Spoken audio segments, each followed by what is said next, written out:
자, 하나님 말씀은 누가복음 6장 41절에서 42절 두 절의 말씀을 보도록 하겠습니다. 계속 이어가던 팔복은 다음 주에 또 이어가도록 하고요. 오늘은 누가복음 6장 41절에서 42절 사이의 말씀입니다.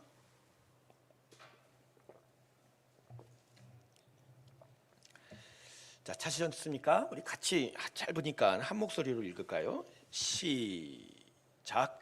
어찌하여 형제의 눈 속에 있는 티는 보고 내 눈 속에 있는 들보는 깨닫지 못하느냐?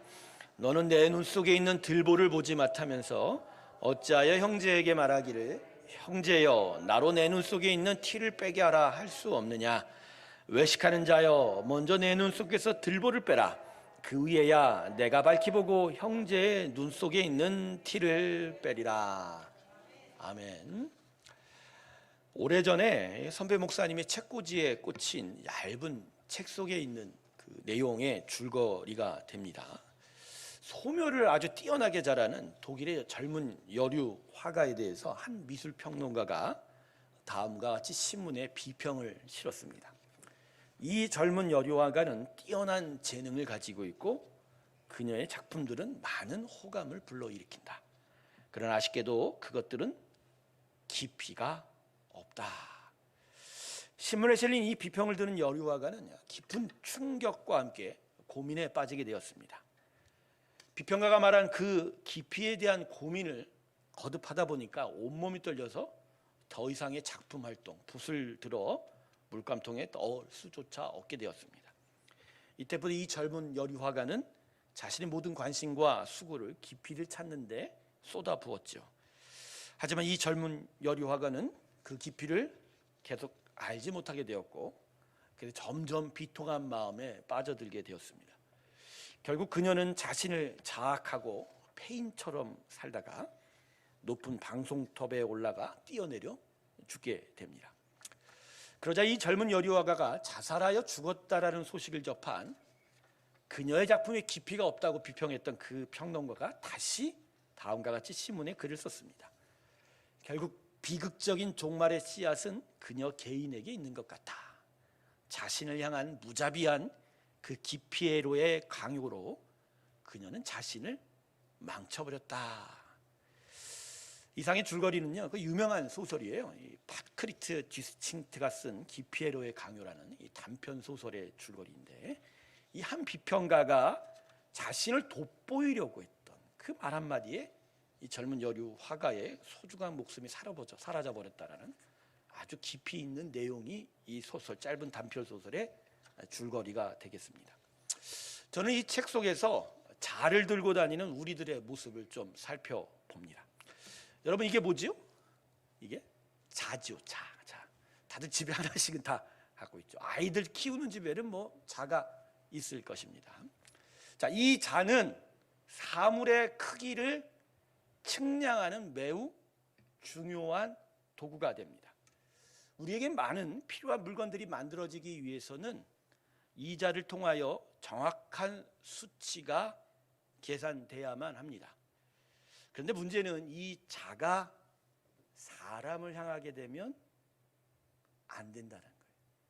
좀 더 구체적으로 말하면 이 자가 사람을 측량하는 도구가 되면 좀 전에 말씀드렸던 이 기피에로의 강요회라는 책이 말하는 그 비극이 시작될 수 있는 것이죠.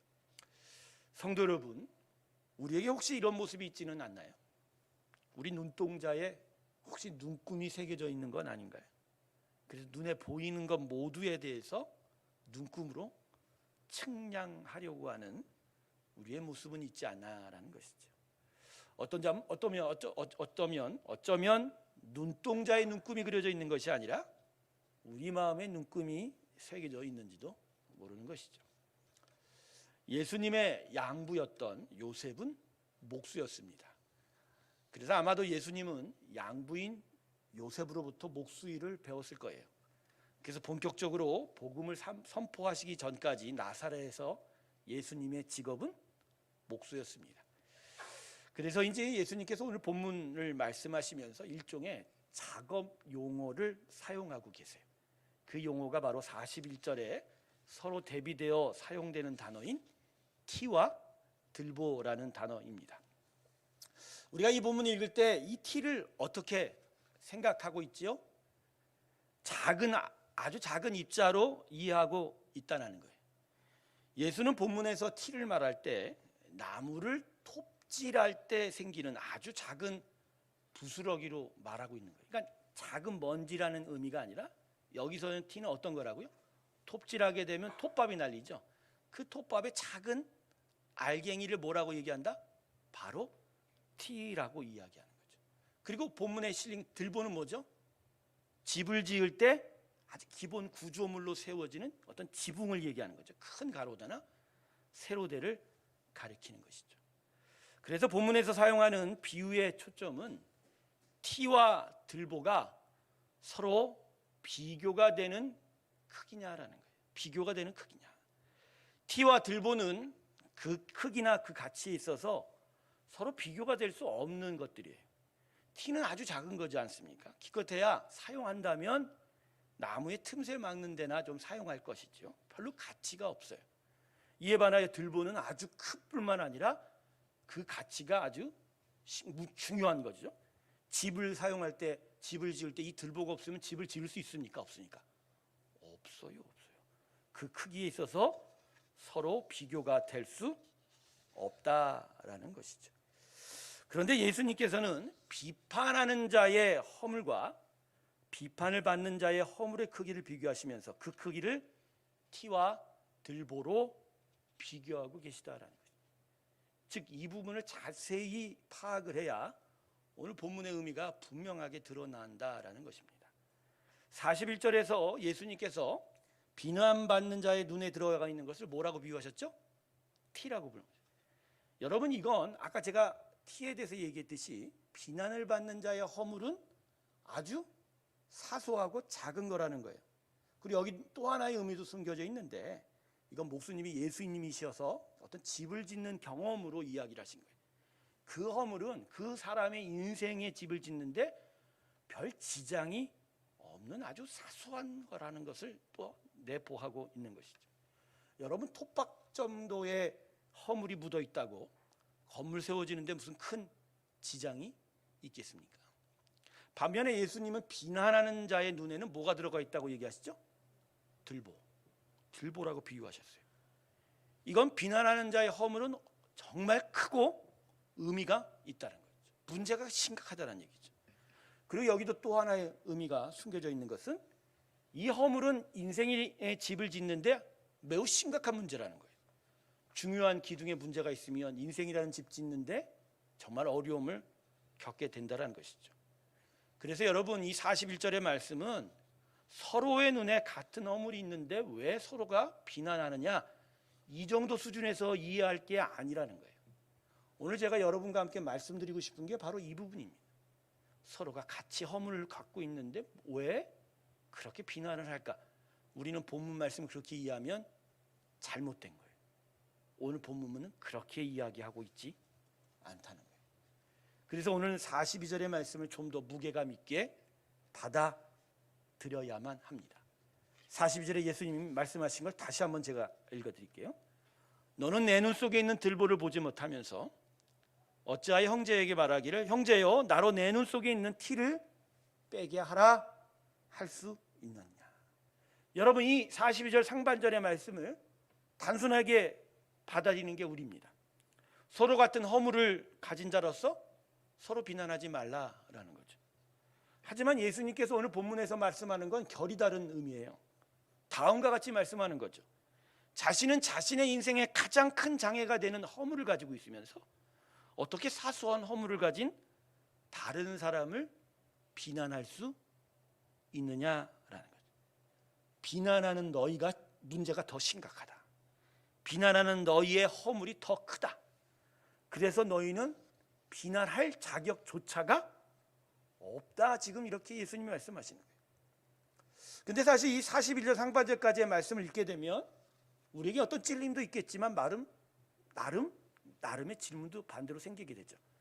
이런 식으로 말한다면 그 어떤 누구도 죄악에 대해서 말 한마디도 못할 거 아니냐. 자신의 죄와 허물을 깨닫지 못하는 자는 과연 누가 그것을 깨닫게 해줄 수 있겠지? 이렇게 의문을 가질 수가 있겠죠. 여기에 42절의 하반절의 말씀이 답을 주고 있습니다. 42절 하반절 한번 보죠. 외식하는 자여, 먼저 내 눈 속에서 들보를 빼라. 그 후에야 내가 밝히 보고 형제의 눈 속에 있는 티를 빼리라. 여기엔 두 가지 초점이 있어요. 먼저 예수님이 비난하는 자를 지금 뭐라고 부르셨어요? 누구라고? 외식하는 자. 비난하는 자를 외식하는 자라고 부르고 있다라는 거. 여러분, 이건 그 비난하는 자의 마음의 중심에 자기가 중심이 되고 있다라는 거예요.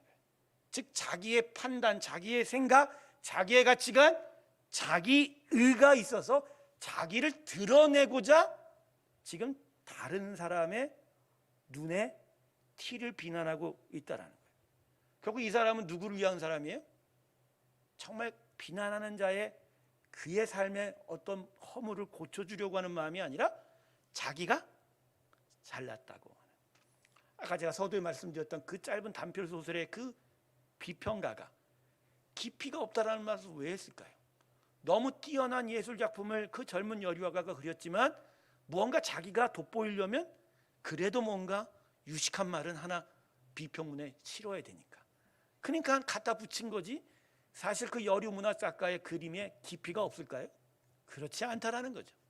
근데 그 자기를 드러내고자 하는 말 한마디에 그 젊은 여류화가가 끝내는 죽게 되었다라는 거. 외식하는 자여라고 부르는 이 말에 바로 그게 들어가 있는 거예요. 두 번째는 자기의 들보를 빼라에 있습니다. 여러분 잘 생각해 보세요. 눈 안에 들보 같은 큰 걸 빼는 게 쉬워요? 아니면 작은 티를 빼는 게 쉬워요? 상식적으로 대답해 주시기 바랍니다. 속으로 그러시죠? 들보가 어떻게 눈 안에 들어갈 수 있어? 그 얘기 아니고 들보와 같이 거대하고 큰 것을 빼낸다는 게 이게 얼마나 어려운 일이냔 말이에요. 근데 예수님이 지금 뭐라고 그러세요? 들보를 빼야 남의 눈의 티를 이야기할 수 있다. 결국은 무슨 얘기예요? 말할 수 없다는 거예요. 타인을 비난하는 것이 쉽지 않다. 남의 허물을 지적하는 일은 자기 눈에 들보를 빼야만 하는 아주 어려운 일이다라고 이야기하고 있는 거예요. 그래서 오늘 이 본문은 우리의 마음에 새겨질 세 가지 영적 포인트를 가지고 있습니다. 첫 번째, 비난받는 자나 비난하는 자나 오늘 이 본문에선 다 티나 들보, 즉 허물을 가지고 있지요. 그래서 첫 번째는 허물은 이 땅의 모든 자에게 다 있다. 나를 포함한 모두에게 연약함은 있을 수밖에 없다는 거예요. 두 번째, 자신의 허물을 먼저 살펴봐야 한다. 타인보다 자신의 허물이 클 경우가 대부분이라는 것 또한 인식해야 한다는 것이죠. 다른 사람보다 나의 허물이 더 크다. 이게 사실은 100% 거의. 세 번째는 뭐죠? 자신의 허물을 본 후에야 남을 보다 정확하게 볼 수가 있다라는 거예요. 저는요 오늘 본문을 읽으면서 이 부분에 더 집중했어요. 자기 눈에 들보가 있는 타락하고 삐뚤어진 눈인데 다른 사람의 눈에 티가 제대로 보일 수 있어요, 없어요? 내 눈이 삐뚤어졌는데 제대로 볼 수 있어요, 없어요? 어느 날 핸드폰으로 뭘 좀 보고 있었어요, 아이패드로. 근데 좀 누워 있었어요, 피곤해갖고. 누워 있는데 눈은 옆으로 누워 있으니까 이렇게 서 있고 화면은 이렇게 서 있고. 그래서 제가 어떻게 할게요?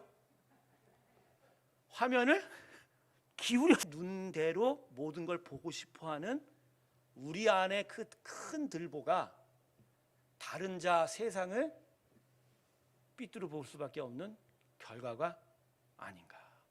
어쩌면 예수님이 본문에서 이걸 이야기하고 싶었던 건 아닌가요? 네 눈에 들보가 있어서 남의 눈에 티가 보이는 거야. 들보를 한번 빼봐. 남의 눈에 티가 보일까? 그렇지 않나라는 그런 묵상이 있었어요. 성도 여러분, 예수님께서 원하시는 믿음의 삶은요, 자신을 먼저 돌아보고 먼저 하나님 앞에 겸손히 살아가는 삶이에요. 몇 번이고 우리 새롭게 성도들한테 제가 강조하는 건 말씀의 방향이 어디를 먼저 향해야 된다고요? 우리의 영혼이다. 자기의 영혼이다. 말씀은 나를 향하여 하나님이 주신 거울이지, 먼저 남을 비추어보고 세상을 비추어보면 결코 안 된다라는 거예요. 말씀을 자기로 비춰볼 때 예수가 나타나지, 말씀을 세상을 향해 비추면 사단이 옆에 있어요. 말씀이 그렇더라고요. 예수 믿는 자들이 항상 시험을 당하고 상처를 당하는 이유가 뭔지 아세요?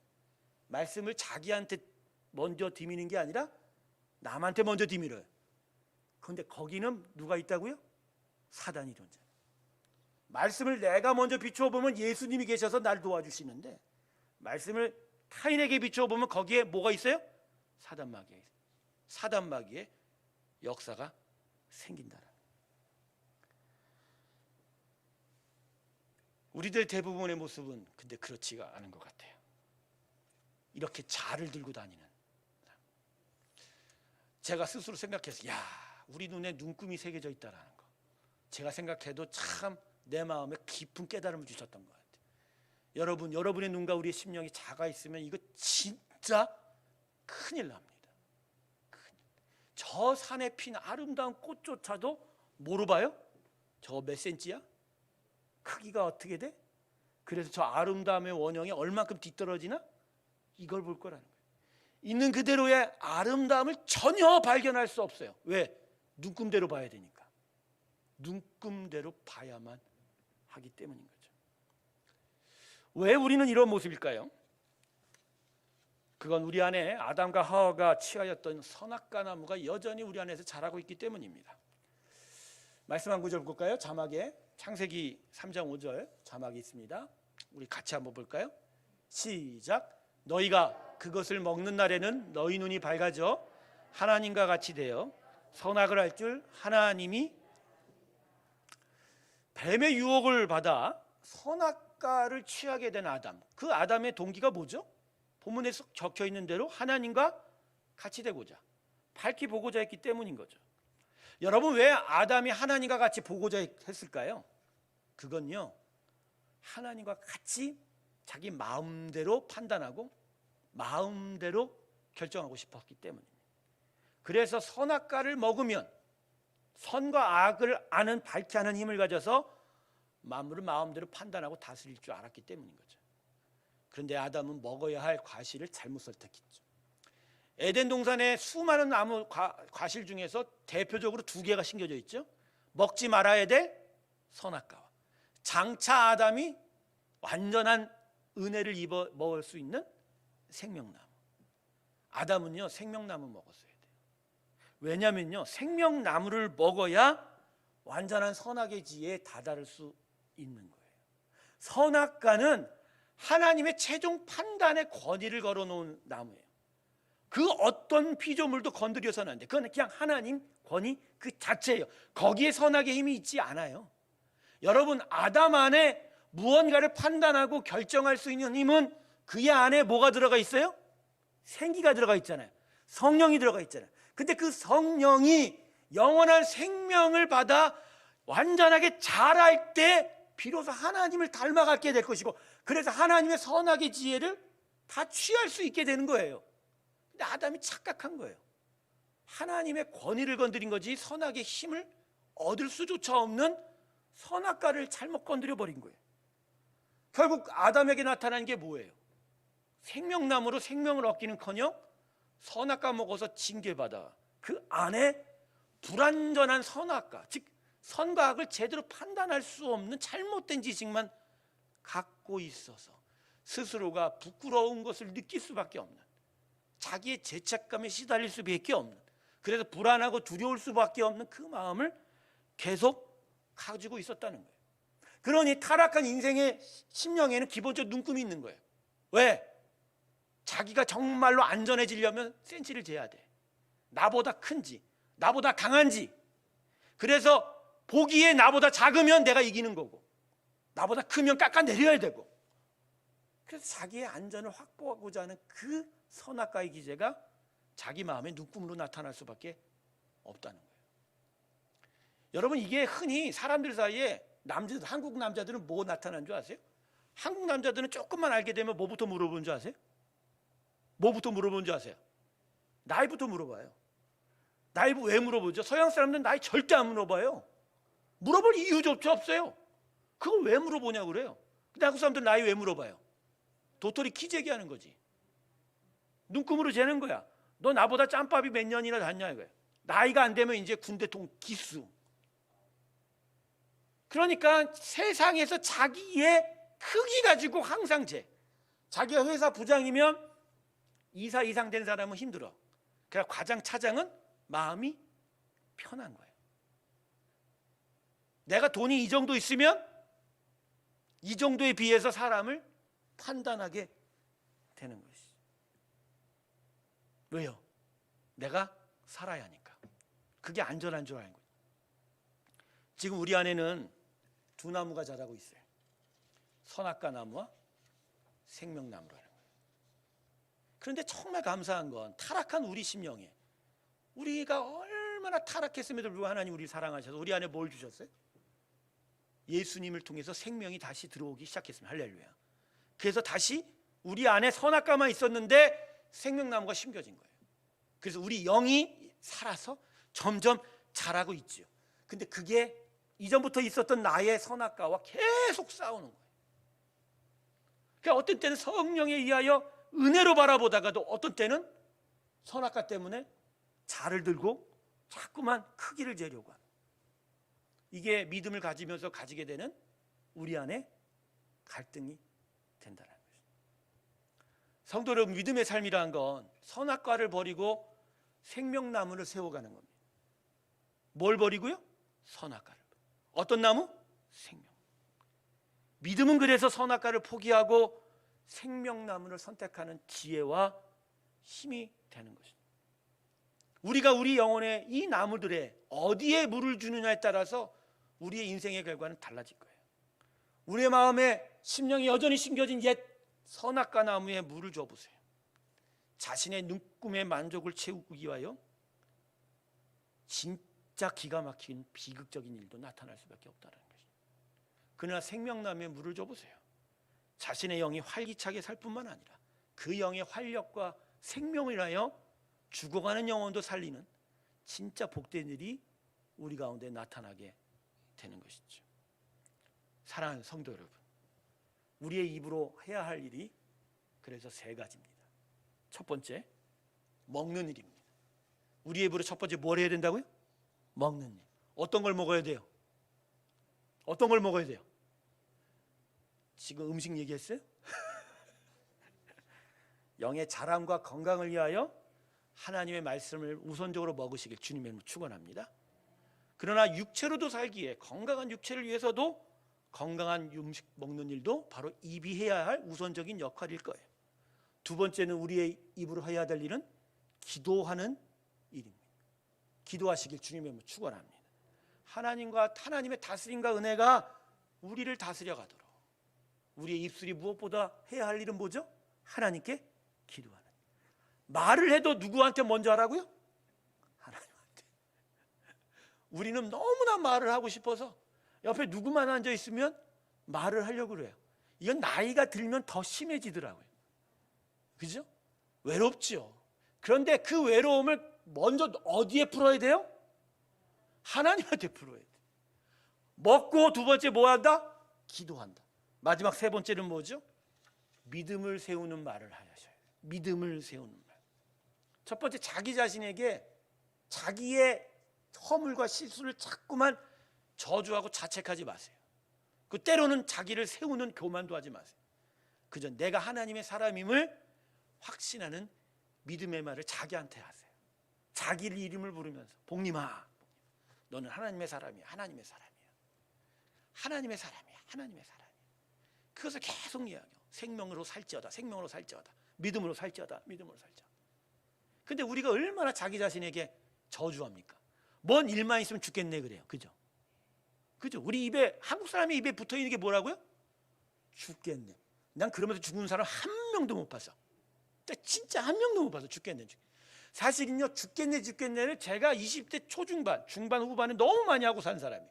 공황장애는 죽음을 경험하기 때문에 그 심각한 육체의 충격이 오면 내 머리나 입으로서 죽는다가 나요. 그러면 진짜 내가 죽는 줄 알아요. 말이 그렇더라고요. 말에 권세라는 게 있더라고요. 말이 우리의 심령과 영혼을 다스리는 힘이 있더라는 거예요. 죽겠다 하지 마세요.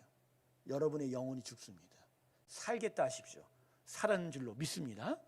그리고 이웃에게 하나님 앞에 그 영혼이 살리고 생명을 세워가는 일을 하는 것이 바로 우리의 입술이 해야 하는 것이죠. 성도 여러분, 타인을 향한 정죄는, 비난은 웬만하면 하지 마세요. 적어도 마음에 어려움이 있으면 이렇게는 하세요. 저 일은 내가 볼 땐 잘못한 거야. 내가 볼 때라로 붙이세요. 내 말이 진리라고 하지 마시고 내가 생각할 땐 잘못된 거야. 그 수준에서 끝나시면 돼.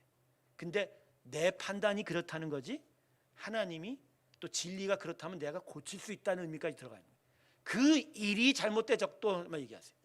그런데 그 사람이, 그 인생이 진짜 문제가 있고 뭐가 있다라는 말 함부로 할 수가 없는 거예요. 제가 아까 말씀드렸죠. 비난하는 자의 허물이 비난받는 자의 허물보다 큰 경우가 몇 %라고요? 정확하게 얘기하세요. 100%예요. 그것만 기억하시면. 내 눈에 뭐가 있다고요? 들보가 있어요. 내가 보는 저 사람의 눈에는 뭐가 있어요? 티가 있어요. 이 말씀 그대로를 기억하시면 그러면 쉽게 비난하고 정죄하진 않아요. 그저 앞에 벌어진 일들이 잘못됐어 정도만 하고 하는 거예요. 여러분, 결국은 우리가 누구를 비난하고 비방할 때 그 말 가운데 결국은 의심이 있고 불안이 있어서 그게 우리를 망쳐요. 우리를 결국은 힘들게 한다. 성도들의 개인의 삶을 볼 때 정말 안타까운 게 이거예요. 생각해 보면 생각할수록 예수 믿는 우리의 삶에 타인의 삶의 허물을 말하고 타인을 비방할 그럴 여유가 있습니까? 우리가 그런 여유가 있는 사람이에요? 우리가? 가끔 그런 생각해요. 진짜 우리가 이럴 때 성도들 각각의 영혼들이 자람이 필요한 이 시기, 코로나가 온 세상을 덮어서 예수를 믿는 것조차도 뒤로 물러가고 진짜 살아계신 하나님이 있는지 없는지 그 의심의 영이 나를 막 지배하려고는 있대. 지금 누구가 잘못되고 누가 잘못됐다라는 이 비방이 진짜 어떤 도움이 있냐는 거예요.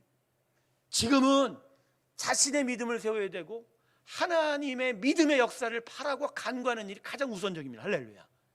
이게 너무너무 중요한 거예요. 자기 자신의 곤고함과 빈곤함을 돌아보기에도 자기 인생의 시간이 부족하잖아요. 여러분 그런 생각 안 드세요? 내 자신을 돌아보기에도 허덕허덕거리는 나의 인생의 시간 아닌가요? 우리의 인생이 나도 돌아볼 수 있고 이제 남도 돌아볼 수 있는 시간인가요? 그래서 야, 진짜 자기도 돌아보고 남도 돌아보니까 저러겠지? 그러면 진짜 불쌍한 사람들 정말 도와주지. 불쌍한 사람고 어렵고 힘든 사람들은 좀 더 도와주지 말이야. 저는 오늘 앉아서 그랬어요. 하루 종일 설교 준비하고 교회 일하는데 단 10분의 여유도 없더라고. 10분에. 정창현 집사님이 대추를 가져왔는데 대추 씹을 시간도 없어. 성도님들 모셔다 놓고 그제서야 위에 올라가서 김장로님하고 대추 한두 알 먹었어요. 그런 시간이 없어요. 아니 근데 그런 시간조차 없는 우리의 삶인데 어떻게 남의 허물을 생각하는 시간이 우리한테 여유가 있냐는 거예요. 비방하고 비난하고 참소하고 시기하고 질투하고 미움하고 이거 우리 영을 죽게 만드는 거예요. 우리의 영의 뿌리를 흔드는 마음에 기억하세요. 타인의 허물을 비방하는 가운데 누가 죽어간다고요? 내가 죽어가는 거예요. 자기를 위해서라도 가급적이면 하지 마셔요. 의심, 불안, 두려움도 마찬가지예요. 이거요, 타인에 대한 비난과 비판 가운데 우리 안에 의심과 불안함이 더 커지는 거예요. 요새 대선 전국 때문에 수많은 에피소드들과 사건들이 막 신문, 막 인터넷을 막 도배합니다. 그죠? 어떤 건 맞는기도 하고 어떤 거는 안 맞기도 하고 온통 유언비어. 근데 여러분 그걸 읽으면 읽을수록 어떤 생각 드세요? 믿음이 생겨요? 그런 거 읽으면? 그런 거 생기면 마음에 안정감이 와요? 의심이 들어요. 계속. 근데 의심은 뭘 일으켜요? 불안을 일으켜요. 두려움을 일으켜요. 여러분 하나님에 대한 믿음이 깨지고 세상에 대한 의심과 내 삶을 둘러싼 그 두려움이 생기는 이유는 타인이 아니라 누구라고요? 자기예요. 자기가 자기의 믿음을 깨는 거예요. 상황이 나한테 두려움을 주는 게 아니에요. 분명히 기억하세요. 이 앞에 건물이 막 흔들려서 그런 심각한 일을 보기 전까지는 오히려 그런 일을 보고 마음에 두려움 없는 자도 있어요. 전쟁이 터져도요 사람들은 아비규 안에 안 빠져요. 오히려 더 긴장하고 자기 중심을 잡는답니다. 오히려 자기가 남을 비방하고 세상을 향해 불평하고 의심할 때 자기의 믿음이 깨지는 거예요. 그래서 진짜 자기 믿음 세우려면 이 말에 자기의 믿음이 깨지는 일들을 하지 마셔야 돼요. 여러분 우리가 이제까지 경험한 거예요. 많은 것들에 대해서 비방하고 비난할수록 우리 마음에 뭐가 생겨요? 선악과가 자라면서 그 선악과가 나의 믿음의 나무를 치워버려요. 나무를 간섭해버려요. 생명이 못 자라요. 영이 못 자라면 의심과 두려움 가운데 빠질 수밖에 없는. 그래서 여러분 마음 안에 어떤 비난과 비방이 올라오려거든 어떻게 하셔야 되는 줄 아세요? 생각을 바꾸는 게 아니고요 믿음의 말을 하시고 그 믿음으로 깨트려 보이세요. 하나님은 그래도 일하신다. 할렐루야. 하나님. 언젠가 제가 존경하는 저의 멘토가 제가 교회 얘기를 좀 했었어요. 아마 10년 전 넘은 일이에요. 그 당시에 뭐 여러 일들에 대해서 이런저런 얘기를 좀 했었죠. 안타까워서. 목사님이 그러더라고요. 설령 그럴지라도 나는 믿어 그러더라고요. 예? 아니 설령 그 사람이 그렇다 하더라도 난 하나님을 믿어 그러는 거예요. 제가 나중에 깨달았어요. 그 목사님이 믿음을 세우려고 하셨던 거예요. 할렐루야.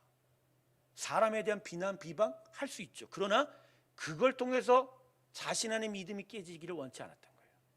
그래서 그분이 고집 세워서 하나님을 믿는다고 말했던 게 이제는 기억이 나는 거예요.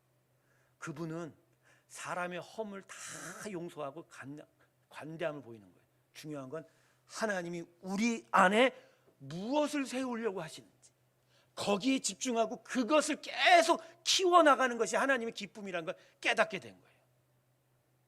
그걸 그 목사님을 통해서 배웠어요. 그렇구나. 믿음이 그냥 믿습니다가 아니라 실생활 속에 자기의 말조차도 바꾸어가는 그 수고가 있지 않고서는 안에 이 믿음의 나무가 자랄 수가 없다. 물론 눈에 보이죠.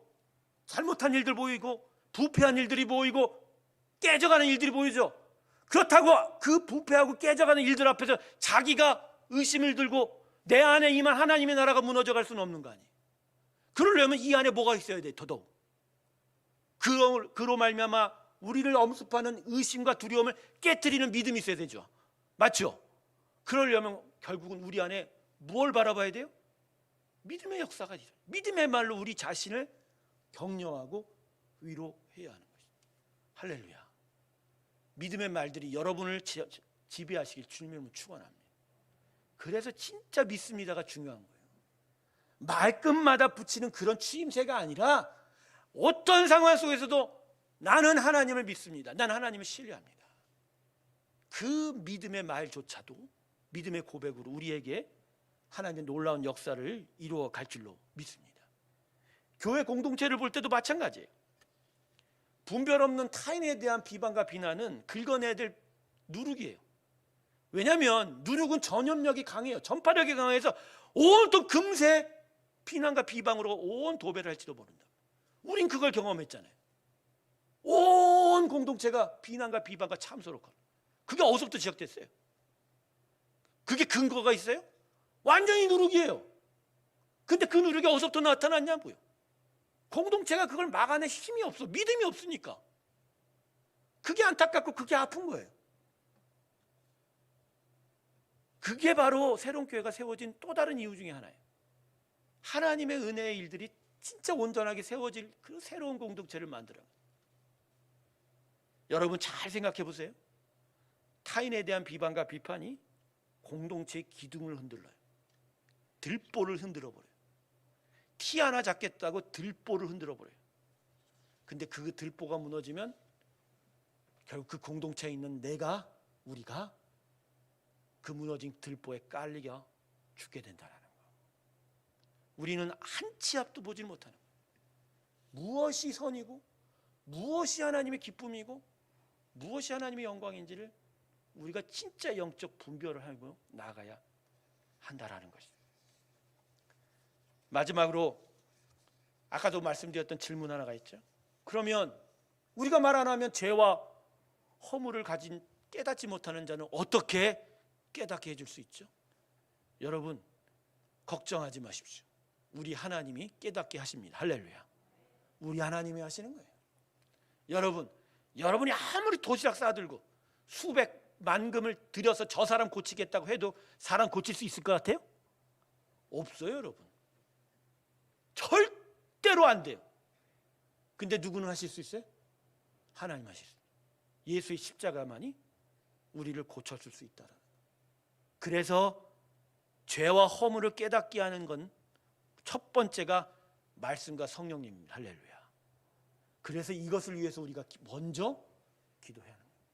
그래서 누군가가 뭔가를 잘 깨닫지 못하면 가서 말하는 게 먼저가 아니에요. 뭐부터라고요? 기도하면서 저 사람 고쳐주세요가 아니에요. 저 인생이 말씀 앞에 서게 하시고 성령의 깨달음 있게 해주시옵소서. 할렐루야. 그게 먼저인 거예요. 그게 마땅. 두 번째는 교회 공동체의 권위자들이 할 거예요. 그걸 위해서 직분을 허락받은, 우리가 이제 항존직을 세우는데 장로님들이 중요한 이유가 뭡니까? 하나님이 교회를 덕을 세우라고, 믿음의 일들을 세우라고 장로님들을 세운 거예요. 장로와 목사들의 말에서 믿음을 세우는 말들이 나아가고 권면하고 세워주는 이야기를 한 거죠.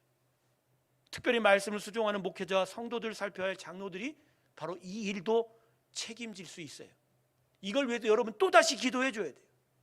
모인 당회를 위해 기도해야 되고, 그리고 개인적으로 할 때는 기도가 먼저고 정말 기도하면서 그 영혼을 생각해야 돼요. 셋째로 가까운 성도들입니다. 가까우면 서로 권면할 수 있어요. 그런데요, 정말 신중하게 하셔야 됩니다. 먼저 기도하셔야 되고, 두 번째는 외식하는 자처럼 자기 드러내지 마십시오. 그리고 그 영혼을 위해서 하십시오. 그리고 언어 사용에 극히 주의하셔야 한다라는 거예요. 그럴 때 그 영혼이 하나님 앞으로 한 발 더 가까이 나아가게 될 것이라는 거예요. 반드시 기억하세요. 우리의 영혼을 인도하고 가르치실 분은 오직 우리가 아니라 누구라고요? 하나님이라는. 우리는 다만 옆에서 도와주고 함께 걸어갈 뿐이라는 것을 마음에 기억하면서 바로 이러한 일들이 우리 가운데 계속 자라나고 훈련되고 또 귀하게 세워져 갈 때 우리 안에 생명의 역사, 믿음의 역사들이 더더욱 불일 듯 일어나게 될 줄로 믿습니다. 결국은 믿음의 삶이라는 건 특별히 교회 공동체에서는 말을 다스리는 일이 되더라고요. 말을 다스리고 비난과 비방을 다스리고 그리고 생명의 역사를 일으키는 것이 바로 교회 공동체가 부흥하고 영적 성장하는 가장 중요한 일입니다. 개인적으로도 마찬가지예요, 여러분. 우리의 말을 다스리는 게 바로 믿음의 성장의 관건이라는 거예요. 그래서 잠언은 정말로 중요한, 가장 중요한 거 하나를 계속해서 반복하여 얘기합니다. 우리의 혀, 우리의 말을 다스리는 것이 바로 생명을 지키는 일이라고도 분명히 힘을 주어 이야기하고 있습니다. 사랑하는 성도 여러분, 우리는 오늘 귀한 말씀을 배웠습니다. 이것은 오늘 우리를 찌르려고 주시는 말씀이 아닙니다. 우리에게 정말로 덕이 되고 믿음의 귀한 공동체를 세울 것에 대한 하나님의 은혜의 말씀이 되는 거예요. 이 은혜의 말씀을 귀를 담아 앞으로 우리의 삶에, 우리의 언어 생활, 우리의 믿음의 역사에 귀한 일들이 나타나길 주님의 이름으로 축원합니다. 함부로 비난하는 것이 아니라 오히려 힘껏 믿음의 일을 세워가는 말들이 나타날 때 새로운 교회는 더더욱 하나님의 영광과 은혜 가운데 세워져 갈 줄로 믿습니다. 이 귀한 은혜가 저와 여러분 가운데 있기를 주님의 이름으로 축원합니다. 기도하겠습니다.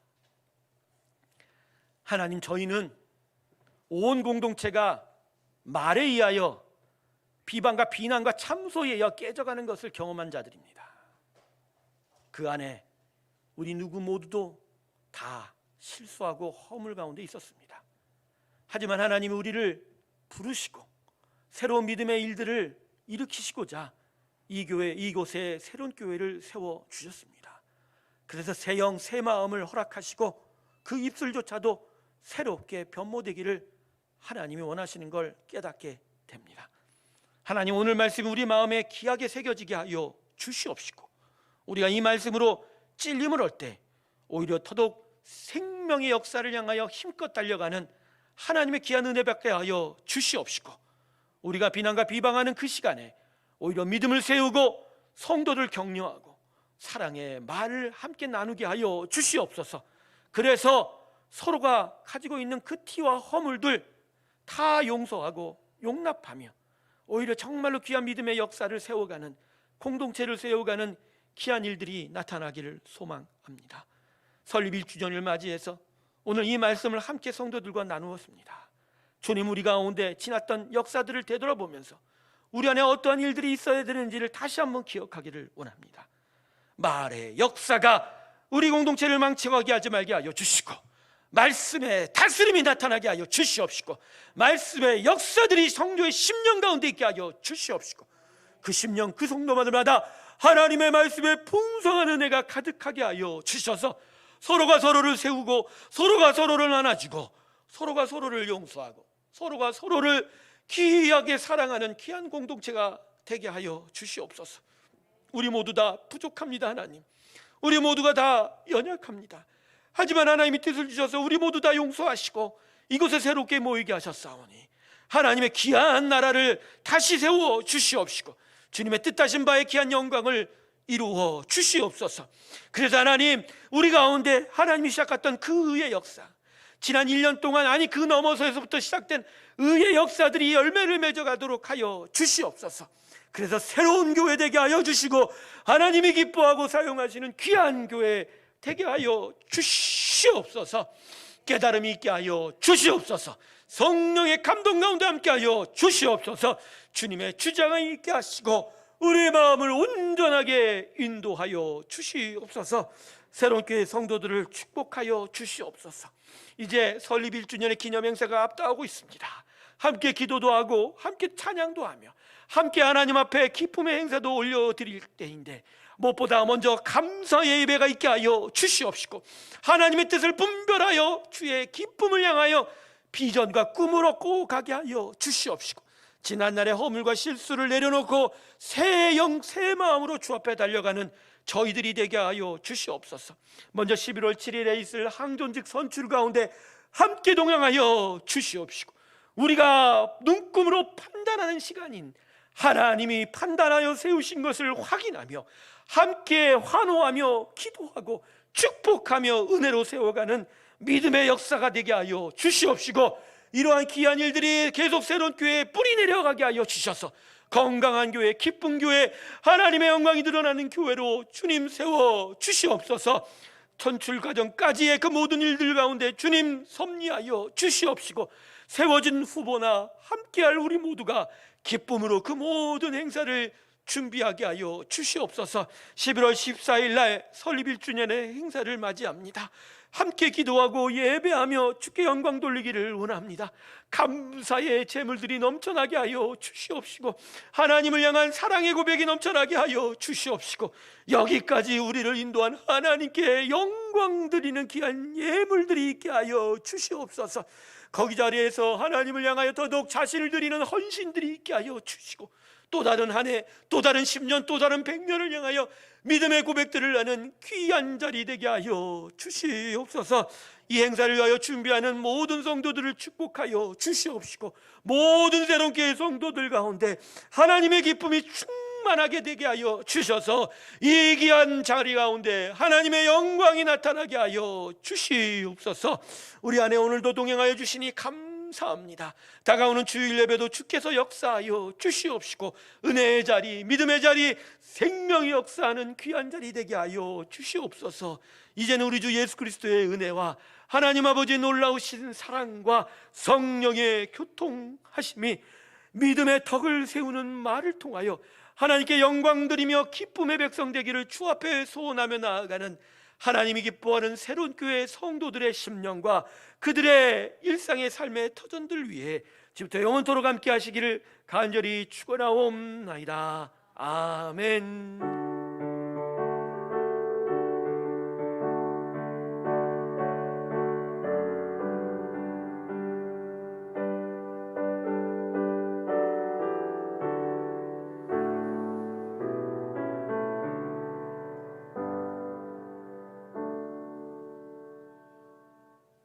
아멘.